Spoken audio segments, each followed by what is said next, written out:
Ahoy, this is Zdenka. This year has been all about gimbals on this channel, mainly smartphone gimbals, but few large ones as well. Zhiyun reached out to me if I would be interested in testing and reviewing Zhiyun Weebill-S gimbal. Now I have here Sony A7S III and Canon M6 Mark II. I'm gonna be testing this gimbal with both cameras. I'm not being paid to say certain things.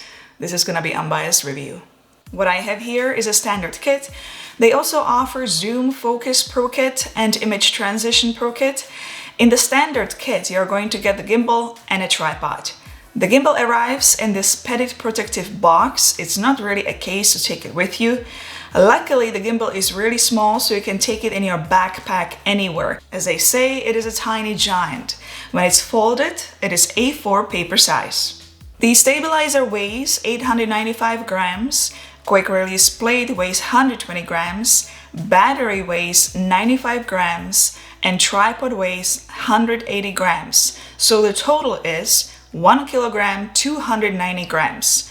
It comes with two 18650 Li batteries, which can be fully charged in about 2.5 hours and will give you maximum 14 hours working time if well balanced. You can operate it in the temperatures between -10 and +45 degrees Celsius. How is attaching, balancing, and connecting the camera? Well, each axis has a lock, so it makes it very easy to attach, and also quick plate is quite nice, so you can take the camera in and out whenever you want to. Balancing was quite standard, and I'd say pretty simple with both cameras. The last move, which is this one, made me think a little bit because it's quite different from the other gimbals I used before, but now that I did it 30 times, I'm becoming an expert. Luckily, there is manual included in a box, but I still suggest looking it up online because the letters are quite tiny. If you are brand new to these large gimbals, you might have tough time figuring out how to actually connect camera to the gimbal with included cable. It's not just plug in and play type of thing like with these smartphone gimbals. You have to change few settings on the gimbal and in the camera for the record button to work. And it's not just this gimbal. I had to do the same thing with previous gimbals as well.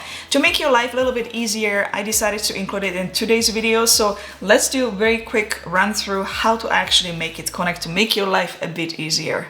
For Sony A7S III, you need cable micro USB to multi-USB.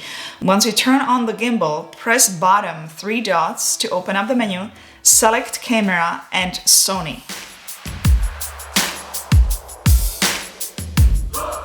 On your Sony camera, go to menu, network, page 1, transfer remote. I had to turn off control with smartphone, and then I went down to PC remote function where I turned PC remote on, and that was all. Now you have to turn on the gimbal first, then turn on connected camera, and there you go. Shutter is working from the gimbal. For Canon M6 Mark II, you need micro USB to Type-C cable. Once you turn on the gimbal, press bottom 3 dots, open up menu, select camera and select Canon. I don't think you need to enable anything on that type of camera in the menu, at least I don't remember I had to do it with the previous gimbals, but now the shutter is working. Design of this gimbal allows you to film in the upright mode. When you lift it, you just fold the legs to have bigger grip. Or you can film in the sling mode once you attach the tripod to the battery compartment part. You cannot just tilt it forward to film in sling mode as the motors would be touching your lens. What is very important is how it actually feels in the hands when you are using the gimbal. So let's talk about that. When I'm holding it with my left hand on the top to be able to reach the trigger and the wheel here, I'm finding that I'm covering all those buttons here on the top. So that's something you need to get used to figure out how to hold it properly. Luckily though, there is a button which I will show soon, which can lock all the buttons so you don't accidentally change some settings.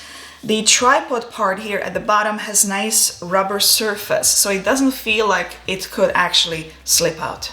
Let's check out the buttons and modes. Power button is on the side. Once you turn the gimbal on, you will be in pan follow mode. There is a switch on the side to either select pan following or lock mode. When I press the function button on the top and hold, I am in the go mode. The gimbal reacts very fast. At the front, you have nice OLED display which shows which mode you are in, battery status, and if you are connected with camera. Below is classic joystick to control movement, left, right, up and down.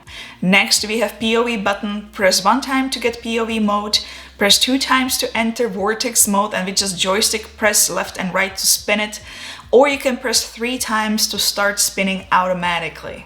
If you press POV button and hold, you can enter and exit standby mode. On the right is record button and below is wheel, which has many functions. When you press LV on the top, that will make camera enter and exit live preview mode. If you double press the LV button, you will lock and unlock all buttons on the front part of the gimbal. That is, as I mentioned, so you don't accidentally change something by touching the buttons. 3 dots at the bottom will take you to menu where you can customize everything such as motors, camera, advanced, trajectory, vortex, tracking, focus, wheel, joystick, calibration, angle, key, and about. Left and right arrows allow control electronic zoom when carrying a Sony camera. You can change that in the menu on Sony. Just go to shooting, page 9, which is zoom range, and change it to digital zoom. Now when you press left and right arrow on the wheel, you can get electronic zoom in and out. With Canon camera, I don't get the electronic zoom, but I can control ISO, shutter speed, and aperture. And with some Canon cameras, you can also get electronic zoom. What I would like to point out is that whenever you are shopping for a gimbal for your camera, please check compatibility list to see what the gimbal offers with your particular camera. So when you get the gimbal, you're not surprised that some of the features are not there which you wanted. And I hear that so much when it comes to smartphone gimbals. With Sony A7S III, I cannot control the shutter speed and aperture like with the Canon camera, but it's a no big deal for me to set it up on a camera. There is a trigger on the other side. If you press and hold, you enter into all follow mode. If you double press, you will recenter the gimbal, and if you triple press, you get to selfie mode. The camera will turn towards you. Alright, stabilization test. I'm gonna take both cameras out because they are both very different and I'm gonna test them both with the gimbal. Sony goes first. And as always, here is walking with no gimbal, regular walk with gimbal, ninja walk, and full speed run.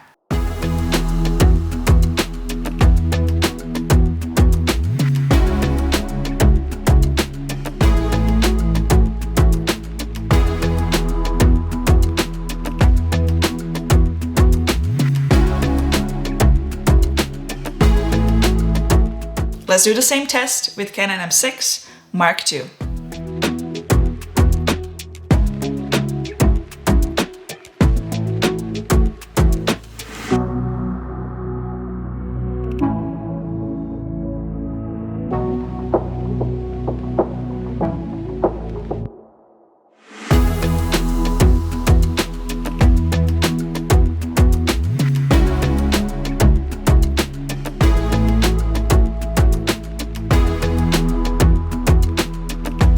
What are the range of motors? Tilt and roll is 314 degrees and pan is full 360 degrees. The gimbal can be connected to a phone, so let's check out the app. The app is very simple and basic. You will use ZY app. You can take photos, record video, joystick allows you to control gimbal moves, you can control roll movement, you can change gimbal mode. Under sync motion, you can customize the motors and control gimbal movements with your smartphone. And at the top right corner, you get scene mode selection. You can calibrate your gimbal, check strength, and obtain device information. I don't see time-lapses options here. What are my thoughts about this gimbal? Well, I like the compactness. I like that you can actually fold it. It's quite small and you can fit it in your backpack. It's got all the features for basic filming, everything you pretty much need. I'd say it's a little bit better for Canon cameras. You get to control more from the gimbal, and you also get electronic focus with select Canon cameras. However, with Sony you get electronic zoom. This is interesting how it is different with different camera brands. I'm not much of a fan of removing the tripod and attaching it here for the sling mode, because it slows me down a little bit and it's the extra step. But for some people it can be a very good thing because you can actually see the screen much better when you're in that position. The ZY app is quite basic, but you don't get the time lapses and other advanced features. If you don't need it for basic filming, it is actually quite nice of a gimbal. For the pricing, as always, international link can be found below the video in a video description. It will show you the pricing in your currency depending on where you live. Well, hit the thumbs up if you found this video informative. I try to be as detailed as possible, and subscribe to future videos like these. If you have any questions, comments, or simply want to say hi, you know what to do. Leave it below, and I'll see you, my friends, in the next video. Ciao, ahoy.